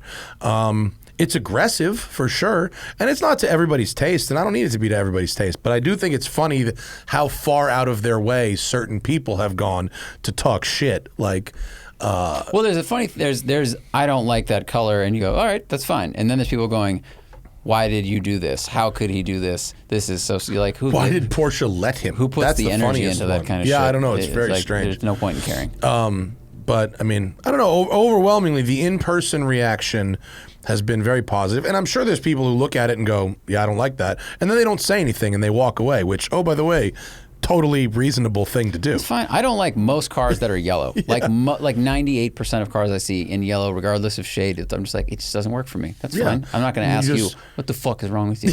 Why'd you paint your car yellow? But I get a lot of people who they say, the photos look better than if you just described it to me, and then in person looks better than the photos. A picture is literally worth 1,000 words, is what they were If you saying. use the Safari car, same thing. It's like, oh, it's cassis red, which is sort of a pinkish purple, but also gray, and then it has a burgundy interior with purple and paisley bus fabric. Look, like that doesn't work. in English but class, then I had to read Walden Pond, right? It's like 500 pages, and Yeah. the guy's just describing a pond for like 50 pages. Photographs work great and make me appreciate a sunset pond a lot more. Yeah.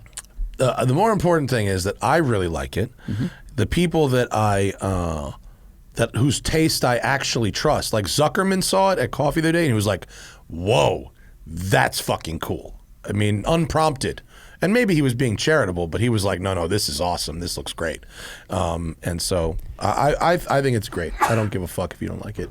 But it does remind me to never go on a forum ever. William Keir, K-E-R. I want to check owning a Nissan Skyline off my bucket list, so I'm looking to buy an R33 or R34. I'm not specifically looking for a GTR. I just want to become part of the Skyline Owners Club. Any suggestions on what to look for that most people might overlook when buying one? Places to look online for a clean one already in the States. I mean, shout out to our friend our friend Sean and his crew at, Top Rank Importers. Pull up importavehicle.com. That's their website. They have inventory here in California, and you can buy stuff before it's legal, and they'll store it in Japan until it's legal and then ship it over here. Which might allow you to save a little money, depending. Yeah, I mean, I think one way to get into Skylines with it saving money is buying a two-wheel drive car, right? Right. Like, if you buy a GTST, you still kind of will have the overall vibe. Yep. It won't perform as well, but they can still be really nice cars, and they're a lot cheaper. Yes. Like a lot cheaper. Now, the thing about Skylines are they're pretty flat investments, meaning like if you buy a great one and you take care of it, especially if it's stock or close to stock, you can probably get your money back out of it later. It's not like there isn't really a world in which the Skyline market is going to go just like off a cliff. Like people love these cars. They love driving them. They love collecting them. They love owning them. Prices have gone up. They're expensive. A GTR is expensive. Just sexy, but they're expensive. And you should buy a good one. Like I wouldn't buy the cheapest one you could find because it'll cost you, good money to make it right. You can get financing on them. Like I wouldn't, don't go upside down on one of these things. But you can get, there's a four-door, dude, get a sedan. You want a cheap Skyline? I mean, you can get a really clean sedan with an RB25 and a manual, and it'll be pretty cool, like daily driver quality Skyline, know? Is this one stick? Is it turbo and a stick? What is this one? Where's the... Does it say? It's an automatic. Yeah, this one's just an auto. You get a nice little daily sedan It's daily. just one of the best steering wheels. It is the best steering wheel. Yeah, it really is. So, yeah, I mean, if you're really on a budget, two-wheel drive cars, GTSTs, GTSs, well, they'll get you in the club for sure. And you know, all the GTRs are expensive now, but it's money in, money out. Oh, it's an R34 GTT. Yeah. An R32 or an R33 GTT will be much cheaper. Yeah, but still 42 grand. Yeah. I mean, it depends on your budget. Like, I said that not because I want to throw $40,000 at a car. But like everything we saw on the previous page started with an 8 in the R34 category. Yeah. Like they're really expensive. So. Yeah. Well, and the newer they were, you know, they made the most R32s, and then they made less and less with each generation. So by the time you get to R34s, they're all kind of rare. Yeah. Look at that Evo wagon. Cool. Is this? There's a guy in town. So the GSX I filmed that Eclipse. He's friends with a guy who has a 900 horsepower version of one of these of in an Evo California. wagon. Yeah. Sick. I was trying to film it, but I believe he's selling it. Oh, maybe it's this one. Maybe it's consignment. Maybe I think this was Japan. Future inventory. But Does that say future inventory? where am I? Oh, this is Japan inventory. Yeah. Okay, cool. Stuff. So anyway, yeah, Top Rank, you know, if they can find you something like that Stagia, dude, the Stagia 260 RS for $35K, that's a Skyline wagon. That is so. Look, RB26, 2.6 liter. It's so good looking, except I hate the headlights. They remind me of a Lexus. Yeah, but you can put a full Skyline front end on that. It needs that. Yeah, you do that. Go to the badly. interior. Look at this. This is a fucking manual. This is a manual That is so sick. Skyline station wagon. It'd be so fun. And all you got to do is get the R34 front clip. It's fucking badass. That would be that's the ultimate daily. Oh my That is god, the it'd be ultimate great. daily. This one looks really nice Put too. 500 horsepower in it. 170,000 kilometers, but it's in pretty decent shape. The right wheels, you know, engine bay looks tidy, stock. Good diff. That rules. That would be so fun. That's fucking Drift awesome. Taxi. Dude, that'd be Yes. a great daily, wouldn't it? That thing rules. Yeah, it needs a new body kit. This makes it look chunkier than it is. Yeah, you want to be fix that. you want to fucking be in the Skyline Club without the heat, get a Stagia. Yeah. That's like the non-heated Skyline. Yeah, that's cool as fuck. Oh, there's a sedan with look at that. 34. Sedan with a GTR body kit, Millennium Jade. So this has got an RB25 with a 5-speed manual, rear wheel drive. It's got a wide body kit. Great It goes color. all the way into the door. Yeah, it's got like a that GTR body kit on it. It's pretty cool actually. I'm kind of into that. Wow. 98,000 kilometers. It's like Basically, 60,000 miles. A lot of ways to get in the Skyline family. Yeah. And dude, honestly, like if I saw like a non-GTR, if I saw a Stagia or like a tastefully modded sedan, like that's the one I'm going to check out, you know? Yeah. Can you move the cursor, Zach? I can't read Lucas's question. I'm toying with buying a 968. Have you ever driven one? I'm over 40, so I don't care about speed, only engagement and nostalgia. Yeah, 968s are okay. The club sports are worth a lot of money. The problem with 968s are they're very expensive to fix. They only made them for a couple of years. They only made a pretty small number of them. They have a lot of unique parts compared to the 944. They don't share as many parts as you'd think with the 944, and so they are really expensive to keep running. So if you get even a very small accident can total one. The body panels like kind of don't exist anymore. I've heard nightmare stories of trying to get them worked on. Yikes. They drive nice. I mean, they're not, it's like a more spacious and luxurious Miata.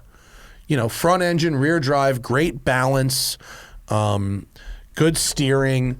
If you've ever driven a 944, it's not that different. I would personally rather have a great 944 turbo than a 968. There's more parts. That is so important. The turbo power band is cooler. This is one of the biggest naturally aspirated I think it's a 3-liter 4-cylinder in a 968. It's 235 horsepower, I think. They drive. Oh, is there a 968 turbo? I guess there is a 968 turbo. I didn't realize that. Yeah, I guess there is a 968 turbo, which I hadn't really thought about. That's pretty cool. Was It's that a Europe good-looking car, only? but I don't remember those being for sale in America.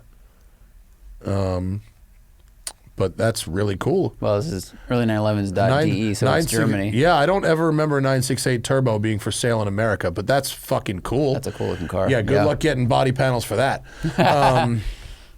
But I mean, yes, the downsides are they drive good, not great, and they're expensive to fix. If you're looking to invest in a front engine Porsche, I would say get a 944 Turbo or Turbo S or a great 928. Like a 928 GT or a 928 GTS, like that's Musto where he had a 928S, right? he had an S. Alex Roy had a GT. I drove Mustos when it was like refurbished, and it was really cool. It's German Camaro, German Mustang. But I remember talking about how hard it was to find some parts for that, or how expensive that could be. So just know what you're getting. They're into. expensive too. Yeah, they are even weird things like intake, hose is really expensive. Yeah, these cars are not cheap to maintain, but they're nice.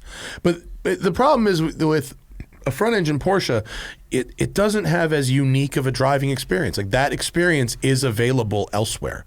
A 944 is Much not like hugely your different Supra. from a Miata. Yeah. Much like your Supra manual. Yeah, right.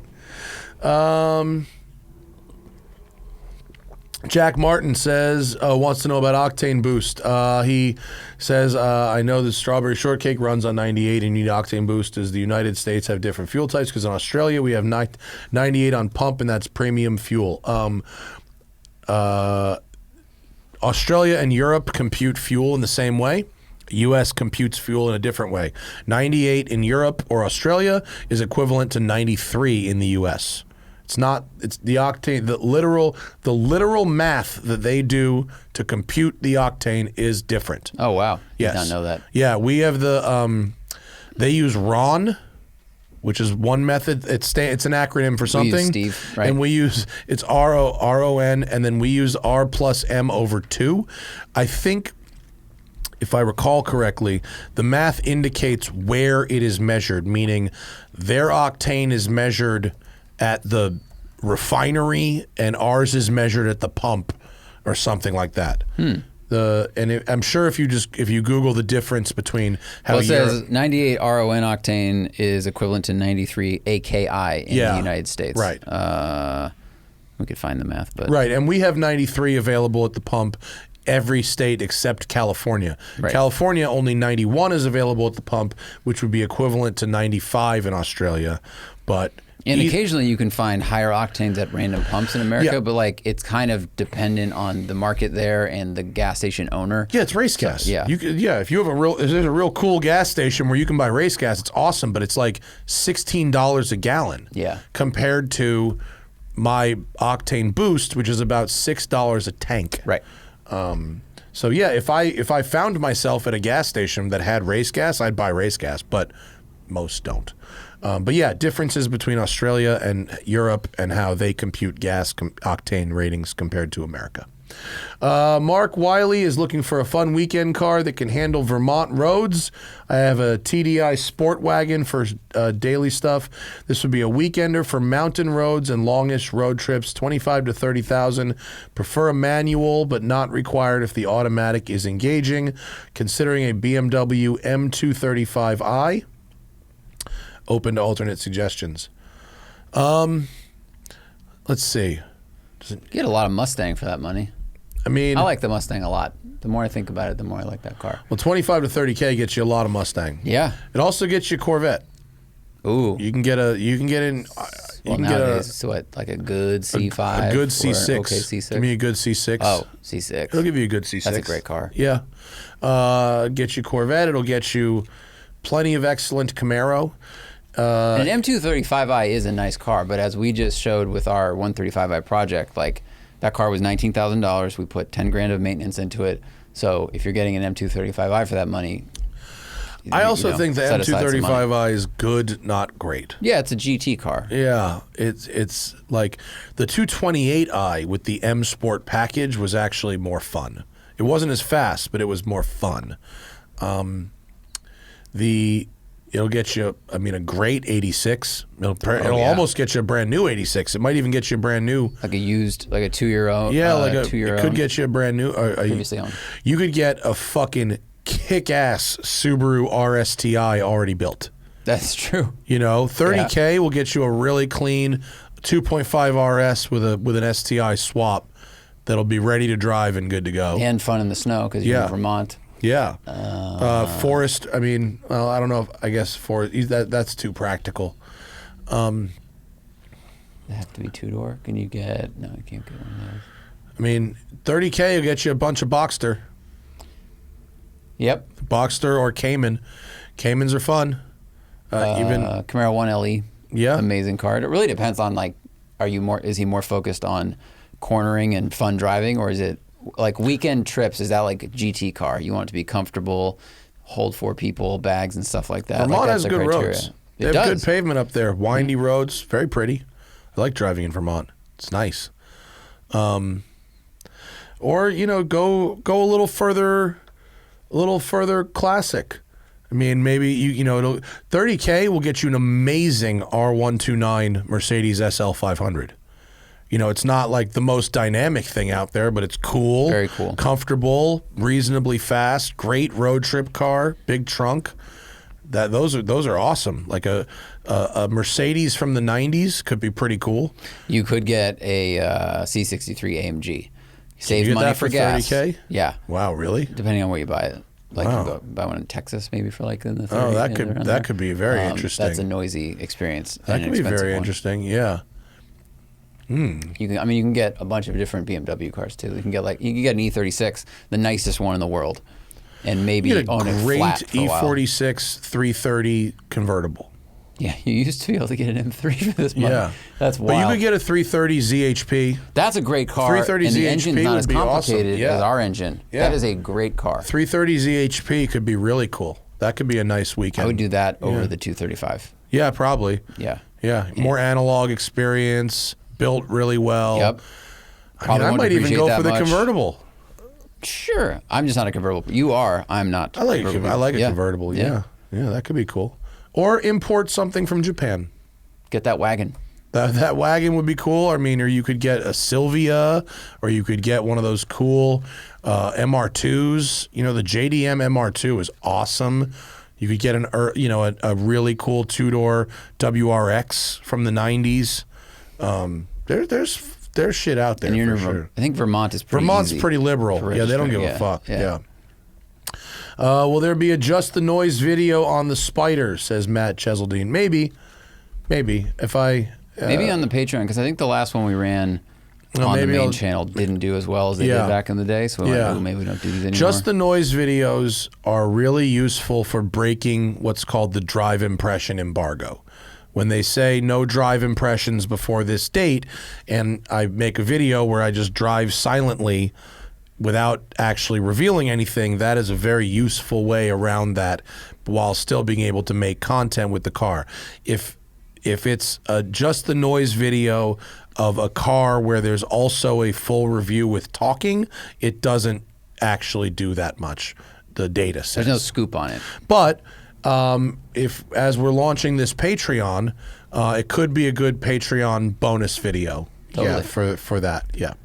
For the higher level. TM says, getting to the end of the lease on my 2020 Cayenne Hybrid. I want to replace it with another plug-in hybrid. I can't charge at home, so full electric is a no-go. And interest payments have pushed another Cayenne out of my comfort zone. Are there any plug-in hybrids in the sub $70,000 range that are fun, interesting, or at least not horribly boring econo boxes? How much is the Volvo XC60? Oh. If there's a Volvo XC60, the problem is a lot of these plug-in hybrids are not set up for good dynamics. The Cayenne and Panamera are. Does Volvo have something though? I'm looking at the price. Yeah, I mean, so the XC60 recharge starts at 57. Okay. So I would look at that. That's probably a good one. I have not driven the XC40. I think it looks cool, but I haven't read good things about it. So I would like I just reading his question, I haven't driven many of the like cheaper, non-performance oriented hybrid stuff, so I don't want to say, oh, this is good or that is good. This is really like, you should, read reviews before you go put the money down. Yeah.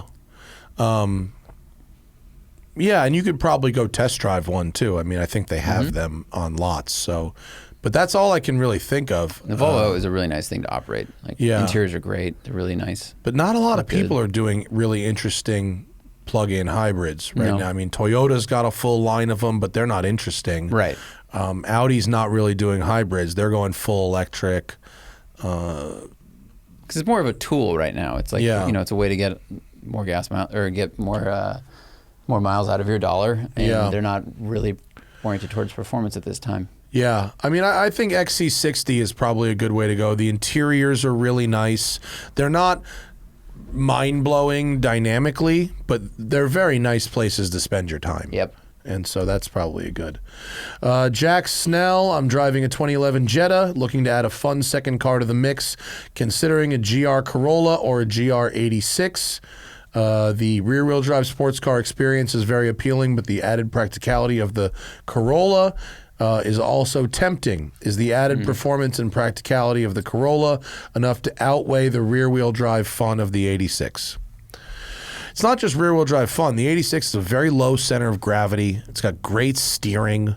The ergonomics are excellent. The ergonomics are very good, other than that knee thing that bruises my left knee because there's no door pad. But it's, it feels like a proper sports car because it is a proper sports car. Yeah, but I can't tell you if you need how much you need a back seat and a hatchback. I mean, because he already has a Jetta. Yeah. So you could easily, you're in a good position to have the sports car and second car. Yeah. And it just means that when you have to take people around, it won't be in the fun thing. It's a 2+2. So you could put, kids in the back. I mean, you could, in an emergency, put someone in the back of a GR Corolla, or excuse me, in an 86. If it was your only car, definitely the Corolla. For sure. That's the best balance. But as an extra car, and I don't think there's as much markup on the 86 right now. So getting a Corolla you could probably right now, just get an 86. Yeah, without spending 10 grand over sticker or more. Yeah, yeah. I would go 86, man. Have the rear-wheel drive sports car experience. And I'd consider a Miata too. The ND2 is very nice. That's a good car too. ND2 Miatas are great. Chris Navio says, I personally think the 911 is the best sports car, but do not get the point of the Targa. Why would someone buy the Targa? Just get the coupe or the cab, but I can't think of any benefits of the Targa top. Fair argument. It does add weight. Why would someone get it? If you live somewhere where you want the convertible, but the top is going to be up significantly more than it will be down. If I lived in Colorado, I'd probably get the Targa versus the convertible, right? I don't really like soft top cars. I mean, I don't like convertibles for other reasons, but the material just always feels like I look at it and I go, this is going to wear out over a couple of years. Like, it's going to stretch. It's going to look odd. These points where there's a bar going across and the fabric stretched across it for a tension point. That stuff just wears, and it's a wear item. That's fine. You have to expect that. But the Targa, I think, looks like a watch. Like, it looks like sturdy, and it's quieter inside than the soft top is. So you kind of get both. And if you're not concerned about, it's not like the convertible is the light car, dynamically. So I think either way, you're adding weight to the vehicle. So just go with the one, in my opinion, that's more sturdy and looks better. Right. And I think to understand the Targa, you got to really understand that not everyone is like doing track days or really cares about the weight difference. Now, if you're really in tune with the car and you drive all the 911s, you can get in a Targa and go, okay, this is the heaviest one. But for a lot of people, a 911 is the fastest car they'll ever drive, whichever body style they're in. And if you're not in these really tight canyon roads and you're cruising on the highway or just driving around town, or if it's your only car and you're going to work in it every day or whatever, and you could totally do that in a 911 Targa or any 911, really. We drove the canyons in the Targa, and it was still a ton of fun. It's still a ton of fun. I know it's heavier than the other cars. I can feel it, but it's not like it's not fast. Yeah. And when you do put the top up, it feels no different from a coupe. So if you want, whereas there is a slight difference when you put the top up in a soft top. They do a great job with their soft tops, but you can always tell. You can always tell. The rear visibility, the window's smaller. You don't get that beautiful metal accent point that goes over it. The rear glass, that curved rear glass in the Targa is beautiful. Yeah, it is. And yes, there is heritage also. But if you want to use a 911 just as a regular car, a Targa is a great option because it really does make it feel like you're in a coupe when it's closed, and it really feels like a convertible when it's down. And so you don't have to get it. And I get why people wouldn't be interested in that if they care about the weight or paying more for something that's heavier. Like Porsche makes another car for you. But I do understand if you were a 911 person and wanted to drive a 911 every day, I would say, yeah, Targa would be great. Especially that Heritage Edition with the corduroy. Oh, that's nice. It was dope. It was expensive. It was really expensive. Was it $200,000? Yes, it was. It had a lot of options on top of just that, but it was. But that corduroy with the Targa top and the gold badges, that was fire. Yeah, that's a way to hide $200,000, like to drive amongst the normal people. Yeah. Wow. You can really stash $200K in that thing. So I definitely get it. We kind of talked about this. Yeah, we talked about the Alfa 4C, Eric. Dakar question. Do you know what tires are Porsche? Pirelli made a special Scorpion for them. Okay. So the 911 Dakar has a Pirelli Scorpion on it. Yep. Mm-hmm. Jordan Hodes, best year for the Chevy Volt. Well, they made 2 generations of car, and there were not any mid-year updates as far as I know.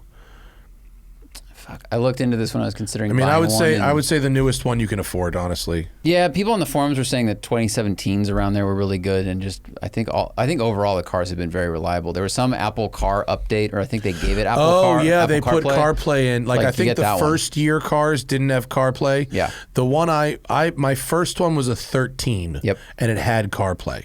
Yeah. So if you get. Yeah, you get the first gen with CarPlay, or you get the second gen where they added a bit of range. It had a little bit more range with the new generation. The second gen has a true 5-seat layout. The first gen has part of the battery goes in between the 2 seats. Yeah. So Which it's I thought looked kind of cool, though. It did look cool, but it's not a 5-seater. It's a 4-seater. Yeah. Honestly, I would just say get the newest one you can afford. They didn't get worse. And the new second generation looks way better. It does. Yeah, it does. They're great cars. MR2D2. I know you love PS4Ss, but my 05 MR2 has staggered 15 and 16-inch wheels, and Michelin doesn't make those tires in my size. TireRack.com. I do not know. I mean, very specific tire questions. Like, I've never shopped for a performance tire for that. I don't know. I would look at one tire rack, but also Motorsports, grassroots racing forums, like people that run 510s and 2002s and stuff like that, or Miatas. They will know where the performance tires are that fit your wheels. Okay. Thoughts on the Audi A6 Allroad? Never driven one. Like the old one? I don't know if it's an. They make one? They don't make an A6 Allroad now. No, I think it's an A4 Allroad, right? Yeah. I mean, I drove the A6 Allroad when it was new, like the 2001, 2002 A6 Allroad. The original. We are wrong. They make They do? one now. They make a fucking Allroad? 2023. Can you pull up a picture of it? I had no idea they made an A in America? Well, that's a different question. Is that it? That doesn't look. Wow, that doesn't look like an Allroad. How about that? I don't know. Is that 67,000? I guess it is. Well, if it has height adjustable suspension, as they tend to, then if you just raise it a little bit, then it's an Allroad. Well, those are my thoughts. Our thoughts are we didn't know they fucking make it. I think that summed it up pretty well. They don't make one of those. Oh, wait, they do. Well, that's what we know about it. That's what we know about it. We know very, very little. Today we learned it exists. We know absolutely nothing about it. But it was the crossover before the crossover, you know? Yeah. Wow. Okay. So we learn something new every day. Audi makes an A6 Allroad. Walter Novak, rear-wheel drive, manual roadster, weekend toy, good enough for road trips, $40,000 budget. Roads, well, this is, I mean, there's nothing new under the sun here. We have we have the same options we've always had. You've got a Z3 or Z4 Roadster. You've got a Boxster. 370Z. 370Z. And there's Camaros and Mustangs, of course. Those aren't Roadsters, though. A Roadster is a small car, right. Two seats, right? Yeah. I mean, technically, I suppose a Miata, but that I wouldn't necessarily want one of those for long road trips. Would a Lotus fall into that category, like an Elise, like pop the top off type thing? Or is that more of a Spider technically? I mean, well, whatever you want to call it, I wouldn't. I don't know where you'd put stuff for long road trips. I guess it does. Does it have a trunk over the engine? Some of them do. Oh wait, yeah, it's very small. Yeah, and it's not comfortable for road trip anyway. I mean, Roadster long road trips, right? The Z3 and Z4, you know, and whether it's an M Roadster or I mean, I don't know if you can get a Z4 or a second gen a Z4M. I think you can. Is that $40,000? Yeah, you can. I drove one. It was modified and it was nice. Yeah, I mean, a Z4M would be pretty nice for that task, or possibly a Z3M. Yeah, that was a really nice car. It's got a tune, basic suspension stuff, really fun. Yeah, I mean, really 40 grand will also get you a decent amount of Boxster. True. You know, save a little money for maintenance, but those are really your core. I mean, or Corvettes. I mean, I suppose a Corvette is could be a Roadster, right? 40 grand will get you a C7. Miata. I wouldn't want to do a long road trip in a Miata. No, unless you're trying to save money, because then the gas will be very cheap. They're loud. Yeah. Long road trips, Corvettes. I mean, Corvettes are great for long road trips. That's the perfect car to do 1,000 miles in. They're so good for that. And they get, as we've said before, they get like 29 miles per gallon a lot of time. So they get incredible mileage considering their performance. Yeah. Yeah.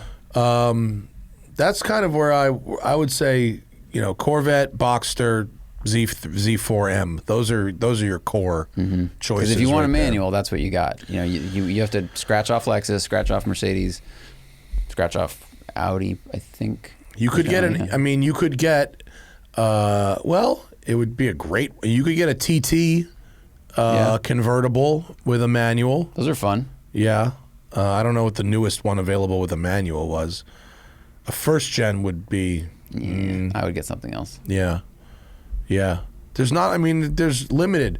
Nothing new under the sun. I appreciate the questions, but a lot of these questions so far today, there's nothing new under the sun. You know, there's not if you do your own math and just eliminate what's not what these categories eliminate, you know, there's just not a lot left. Yeah.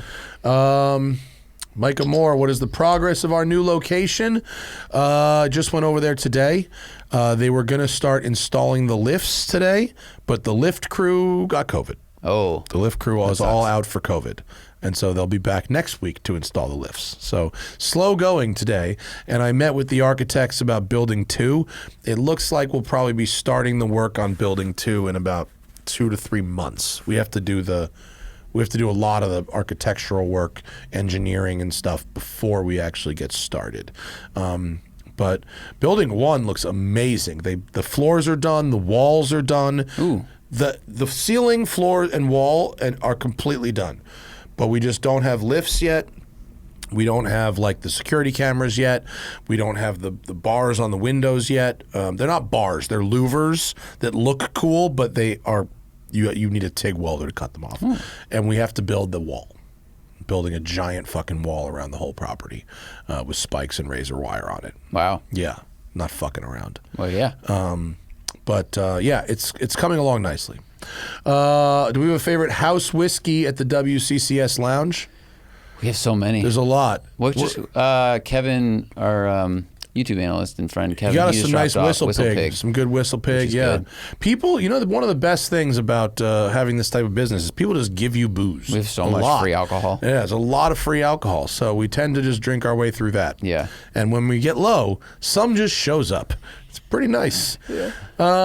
Christian says, after hearing Mitch talk about 488 turbo reliability on a previous show, do you still think modern Ferraris are reliable? That was the first I'd ever heard about that issue. Had you ever heard about the turbos on Ferrari 488s before that? No, but I'm not in that circle. Like, no one's DM'd or brought it up to me, so no. Yeah, and I haven't. That was the first I've heard of it. I do think in general modern Ferraris are pretty reliable, especially compared to what they used to be. Even if some of them do have this problem. I mean, the cars that Gotham used to rent when we worked there were really robust. I mean, they withstood. That was a 430, but they withstood a lot of abuse. Yeah, I mean, I think they are pretty reliable. Yeah, I don't think they have tons of problems. I mean, they give you a 7-year unlimited mile warranty when you buy a brand new one, right? I think that's impressive. Yeah, so it's I do think they're reliable. Yeah, I don't think the problem that Mitch is talking about. He might have a very small sample size. I don't know. Or we might have a very small sample size. I would bet I have a smaller sample size than Mitch just because he works with people that buy those cars frequently. Like he's in that space. And when he said that the dealership had, a stack of turbo boxes, this was like a known problem. But it was on the early 488s. It sounded like with the Pista and the cars after that, they had fixed whatever that issue was, which is good. Yeah. So, I don't know. I mean, no car is perfect. But even if that car does have a known issue, and they can fix it easily, I don't necessarily think that's like a huge deal breaker. It wouldn't necessarily, if I wanted a 488, that wouldn't necessarily keep me from buying one. Yeah, if that problem is known and it's been replaced, I mean, I just don't know if there are other issues also. Yeah, I don't either. But I don't. We have a couple 488s here, and we have customers at the shop who've had them. Excuse me, and they don't report back that these cars are massively problematic. Certainly not compared to what I hear about McLarens. I mean, I love driving McLarens, and I very rarely have problems with the press cars that I drive, but the people that I know who own them, they all have problems with them. Like, I'm sorry. Last one for the day. David says, on the topic of manual enthusiast cars from today's video, the Supra and CTR video, what is an example of a car that was marketed towards enthusiasts but had less than stellar inputs, road feel, steering feedback, precision, etc.? Ooh, an enthusiast car that didn't make the cut to enthusiasts. I mean, I hate to punch on the 4C again, but that was one of them. I mean, that was marketed as like the cheap Ferrari, but as soon as you drove it, the handling was worse than a GTI, worse than most cars. It was just really weird. The Alfa 8C. I mean, that thing was not great. It looked great. I love that car. Looked great engine, but the suspension setup was a disaster. The all Maseratis except the MC20. Yeah. I mean, every Maserati ever made between 1995 and the MC20 did not have particularly good anything. I feel like WRXs are in a weird phase where, like I'd say early electronic power steering, like the Golf, the R32, when that first came out. And also the Genesis Coupe, the 3.8 and stuff, that had early First E-Pass. gen Genesis and Coupes, the steering feel is garbage. Yeah. And, it seemed like a cool car, looks pretty good, decent horsepower, etc. But the inputs were not great. Yeah. The Mercedes 500E, which is one of those cars that I love when other people have them, but I've driven them and they're, especially, 20 years down the road now, or 30 years down the road, they just feel like an old solid Mercedes. They're not interesting to drive. They're made well, but they don't. They're just an 4-speed automatic, V8 rear wheel drive, luxury car from 30 years ago. They're not. Yeah. There's nothing impressive about how that car drives. A lot of AMG cars, because of the transmissions, just hamstrung them so much. Yeah. A lot. And I want to throw out the BMW, like the M340i. Like they had, the suspension was decent, but the steering feel was terrible. Like when they had the old spongy Lego steering wheel, it was like overpowered, and the rim size was wrong. Like there was so much about those inputs that were not good. Yeah. The BMW TIs, Those Oh, like weren't old- the those weren't so 2002s? great. Now no, like the 318 Ti, Oh yeah. which actually I think are really cool. When people do like an M3 powertrain swap, those things are really cool. Yeah. But for out of the box, like whatever. I mean that's a pretty good stretch. The Jetta GLI that I drove this past summer, that was not great at all. Was the Ferrari 400i? Wasn't that thing 0 to 60 in like 12 seconds? Maybe the automatic. The Mondial. I don't think it Mondial. was ever that slow, but Donnie just got a 400i in, and he said it's like amazing to drive. He loves it. Donnie just bought the cheapest Corniche for sale in America, and it's fucking great. Yeah, it looks It's beautiful. Really cool. It's really cool. Yeah, I kind of want to have a go in that thing. Actually, It'll be ready to drive in. It's 7 years. You know, exactly. Yeah, he had a lot of cars. Donnie's to work sending me a on. lot of pictures. He's got the gas tanks out. Oh, look here. He just sent me 10 photos right now. Here's the whole front suspension and steering system. We should say from your Countach. From we the went and filmed an Countach. update video, which will come out in a couple, like I don't know when. But you know, it was Oh, my front bushings are some surprises, some good surprises, some bad surprises. I don't want to say what. Yeah, no, there's good stuff in there. That's coming out. Well, that's our show for the day. Wow, is it 4:56 already? Shit. Okay. Thank you all for listening. By the time you hear this, I will be in Morocco. Actually, right? Yeah. And I'm going to be driving the 911 Dakar. I hope that I come back with some really cool video for you guys. I'm going to try and do this different thing maybe where I just get a ton of footage and write a script. It might look and feel maybe a little like Bourdain-y. Maybe, I don't know, or it might not work at all. But I'm also writing a story for Road and Track, so you'll be able to read it there. Experiences.roadandtrack.com for Route to Vine. If you want to do it, come drive with me in Northern California in February. It's going to be awesome. And go watch our other videos. Like and subscribe. Shout us out. That's it, right? Mm-hmm. All right. See you later.